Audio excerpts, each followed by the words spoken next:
الحمد لله رب العالمين والعاقبة للمتقين والصلاة والسلام على أشرف الأنبياء والمرسلين سيدنا محمد بن عبد الله من لا نبي بعده وعلى آله وأصحابه ومن تبعه بإحسان إلى يوم الدين. ناظرین کرام السلام علیکم ورحمۃ اللہ تعالی وبرکاتہ. میں ڈاکٹر ذوالفقار احمد آپ سے مخاطب ہوں اور آج انشاءاللہ ویلاگ نمبر 85 میں آپ سے گفتگو ہوگی. ناظرین کرام، سرور کونین محمد مصطفیٰ صلی اللہ علیہ وآلہ وسلم جب ایک فاتح کی حیثیت سے بدر سے واپس آئے اور مدینہ کے اندر جب داخل ہوئے تو اس کے بعد سرور کونین نے جو جنگی قیدی تھے ان کو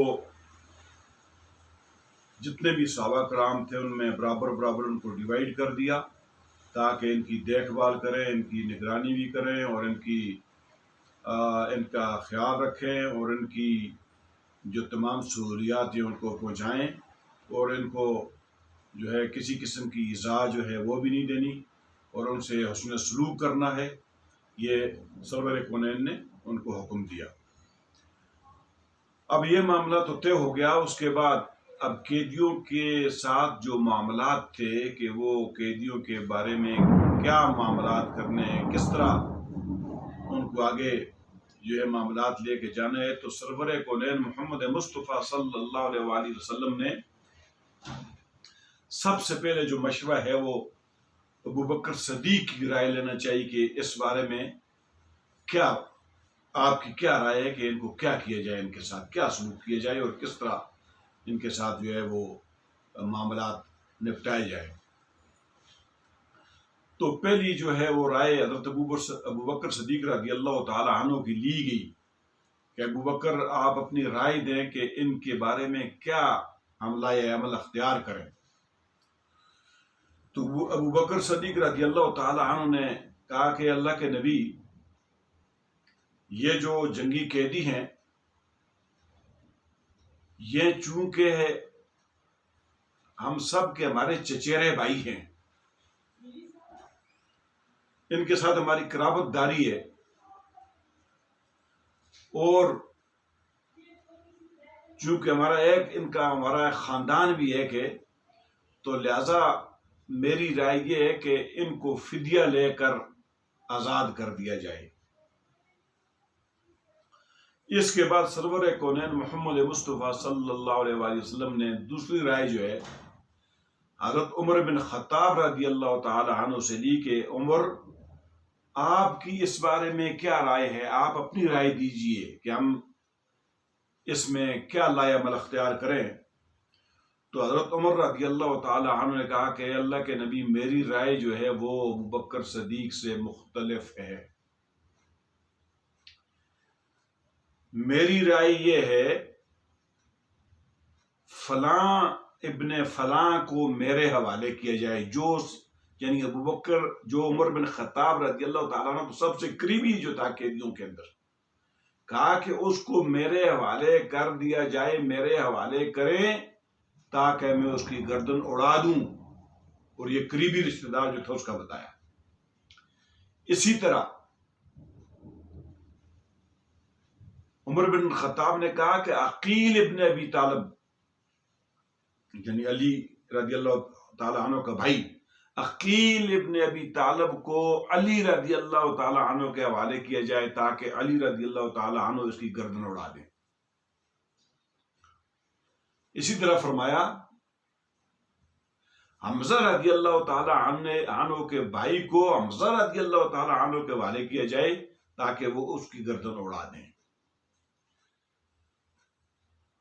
یہ اس لیے اے اللہ کے نبی، یہ اس لیے تاکہ اللہ رب العالمین کو یہ بات معلوم ہو جائے، چونکہ اللہ علیم بذات الصدور ہے، دلوں کی باتیں جاننے والا ہے. یا علم خائنۃ الاعین وما تخفی الصدور، وہ سینے کے رازوں کو بھی جاننے والا ہے تاکہ اللہ رب العالمین کو یہ معلوم ہو جائے کہ ہم مشرکین کے لیے اپنے دل میں کوئی نرم گوشہ نہیں رکھتے. اللہ اکبر. رشتہ داریاں دیکھیں، قرابت داریاں دیکھیں، بھائی بھائی ہیں، کوئی چچیرے چچا کے بیٹے ہیں، کوئی سگے بھائی ہیں، کوئی کون ہے. تو عمر بن خطاب کہتے ہیں کہ اللہ رب العالمین چونکہ ہمارے دلوں کے حال جانتا ہے، اس لیے ہم مشرکین کے بارے میں جو ہیں اپنے دل میں کوئی نرم گوچہ نہیں رکھتے. اس کو کہتے ہیں ایمان. الحب للہ والبغض للہ، یعنی محبت بھی اللہ رب العالمین کی خاطر کی جائے اور عداوت اور بغض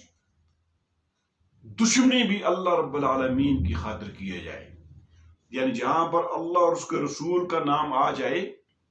جہاں پر اللہ رب العالمین کی حاکمیت آ جائے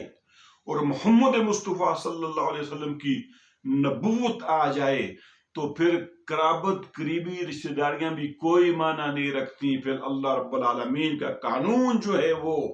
اللہ رب العالمین کا قانون جو ہے وہ اعلیٰ و عرفہ ہے. اس کے سامنے تمام چیزیں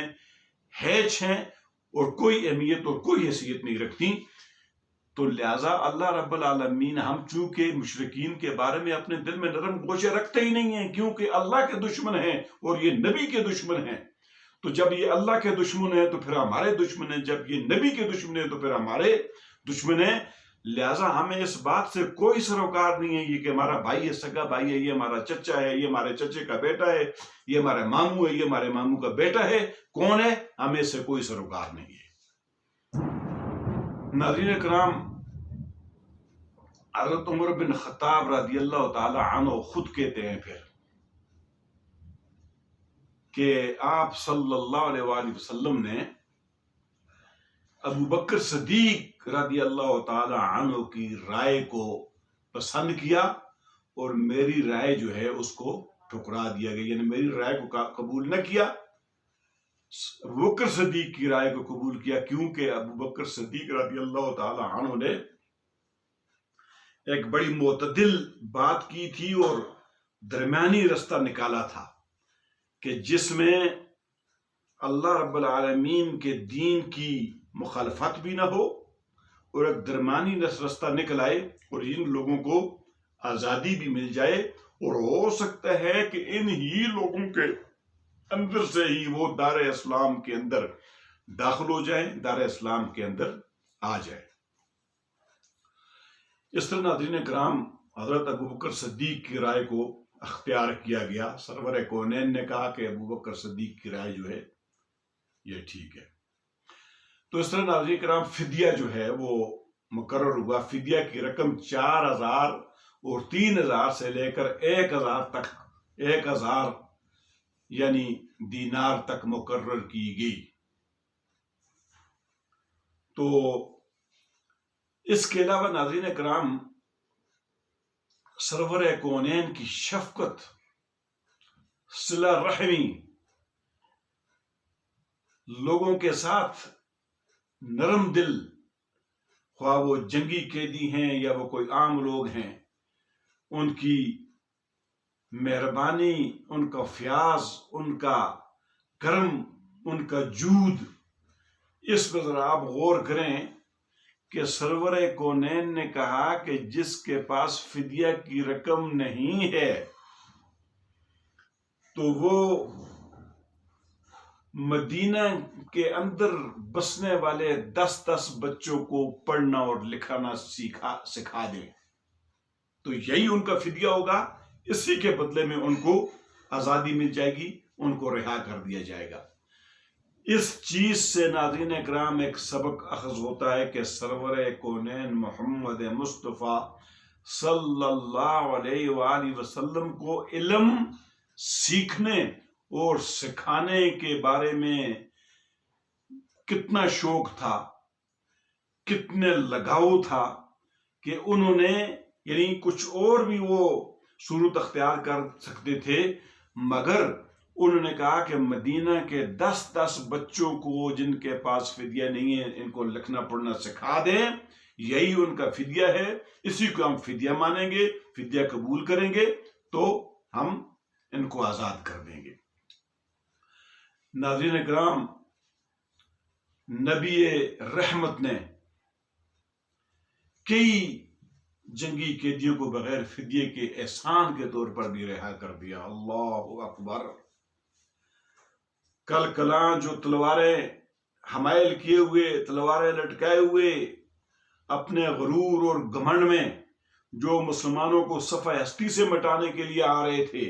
اور مسلمانوں کے ساتھ جنگ کے لیے سینہ سپر سینہ تان کر بدر میں آئے تھے، تو نبی رحمت جو ہیں ان پر بھی کتنا احسان کر رہے ہیں کہ بعض لوگوں کو سرور کونین نے احسان کے طور پر ان کو بغیر فدیے کے رہا کر دیا۔ ان میں سے ناظرین اکرام ایک مطلب بن حنطب، ایک سیفی بن رفع اور ابوذر جمحی، یہ لوگ اور اس کے علاوہ بھی دیگر کافی لوگ تھے جن کو سرور کونین نے بغیر فدیے کے احسان کے طور پر چھوڑ دیا اللہ کے نبی نے۔ اور ان میں ناظرین اکرام جو آخری میں نے نام لیا تھا ابوذر جمحی، یہ وہ بدبخت ہے کہ اس کو چھوڑنے کے بعد بھی یہ اپنی روش سے باز نہیں آیا، اور یہی بدبخت انسان جنگ احد کے اندر دوبارہ قید ہوتا ہے اور وہاں پر اس کو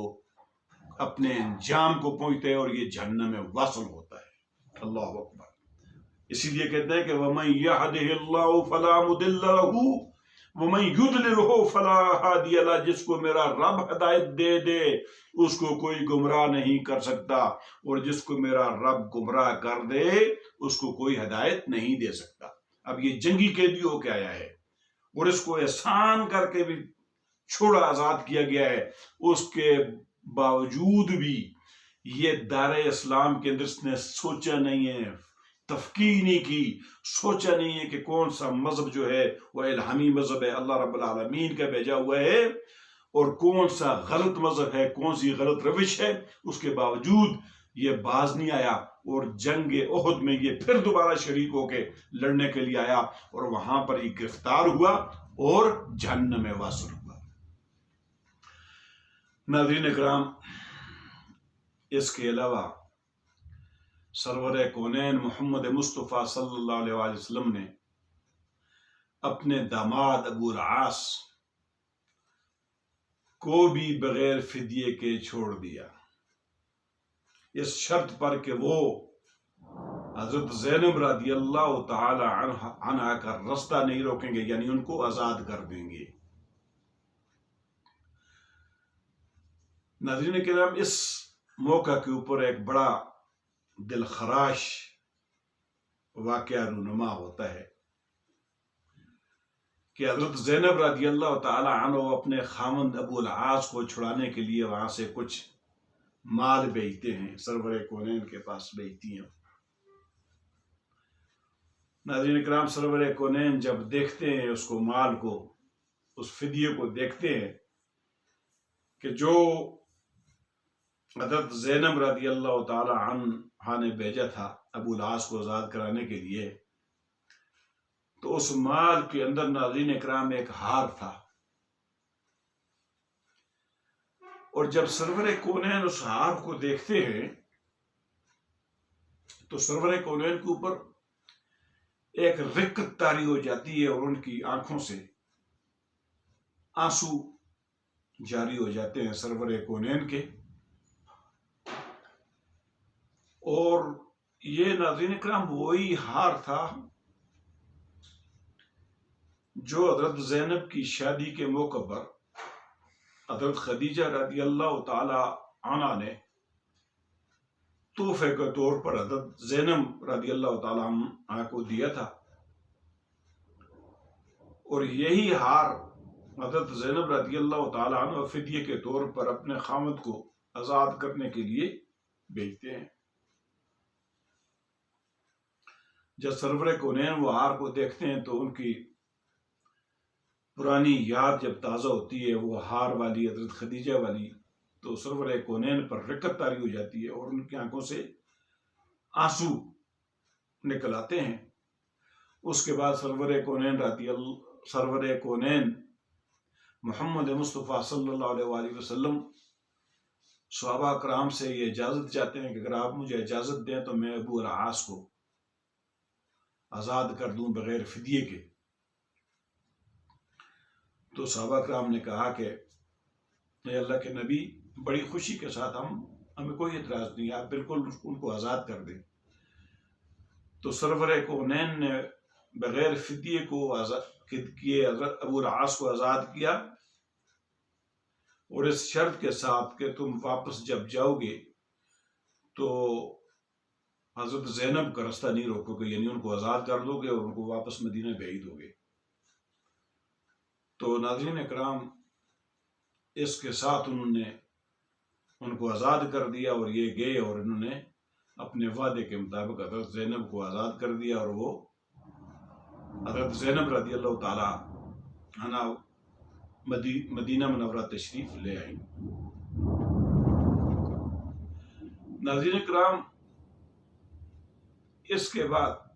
قیدیوں میں ایک ایسا شخص بھی تھا جو کلام پہ بڑا ملکہ رکھتا تھا، سہیل بن عمرو۔ یہ خطیب تھا، بڑا فصیح و بلیغ خطیب تھا، بڑا زبان آور قسم کا خطیب تھا۔ تو عمر رضی اللہ تعالی عنہ نے کہا کہ اللہ کے رسول، آپ اگر اجازت دیں تو یہ شخص، یہ وہ خطیب ہے جو آپ کی شان میں گستاخیاں کرتا تھا، یہ جگہ جگہ خطبے اور تقریریں کرتا تھا اور آپ کی شان میں گستاخیاں کرتا تھا۔ تو اگر آپ اجازت دیں، اور میری رائے یہ ہے کہ اس کے سامنے والے دانت جو ہیں وہ نکال دیے جائیں، تاکہ یہ آئندہ کے لیے آپ کو ایذا نہ پہنچائے، آپ کے خلاف یہ باتیں نہ کرے، آپ کے خلاف یہ تقریریں نہ کرے۔ تو سرور کونین محمد مصطفیٰ صلی اللہ علیہ وسلم نے حضرت عمر بن خطاب کی یہ تجویز مسترد کر دی۔ انہوں نے کہا کہ اے عمر، یہ مسلح کے زمرے میں یہ چیز آتی ہے، اور مسلح جو ہے اس کے بارے میں قیامت والے دن اس کی پکڑ ہوگی، لہذا ہم وہ کام کبھی نہیں کرتے کہ جو اللہ رب العالمین کو پسند نہیں ہے۔ ہم ہر وہ کام کریں گے جس میں اللہ رب العالمین کی مرضی ہوگی، منشا ہوگی، اور اللہ کی حکم عدولی نہیں ہوگی، ہم وہ کام کریں گے۔ ناظرین اکرام، یہ مختصراً میں نے بیان کی یہ بات حضرت زینب رضی اللہ تعالی عنہ والی، کہ اس واقعے نے سرور کونین کے بھی آنسو نکال دیے، اور جو صحابہ کرام بھی بیٹھے ہوئے تھے، جب ان کو یہ بات بتائی گئی کہ یہ وہ ہار ہے جو حضرت خدیجہ نے تحفے کے طور پر حضرت زینب کو شادی کے موقع پر دیا تھا، تو صحابہ کرام بھی رونے لگ گئے، ان کی آنکھوں سے بھی آنسو آ گئے۔ تو ناظرین کرام، یہ دل خراش واقعہ تھا جو دلوں کے اوپر ابھی بھی بیان کرتے ہوئے انسان کو رلا دیتا ہے۔ ناظرین کرام، آج کے لیے اسی پہ اکتفا کرتے ہیں، اور انشاءاللہ اگلے ولاگ میں انشاءاللہ یہاں سے آگے بات کریں گے۔ تب تک کے لیے اجازت چاہتا ہوں۔ السلام علیکم ورحمۃ اللہ وبرکاتہ۔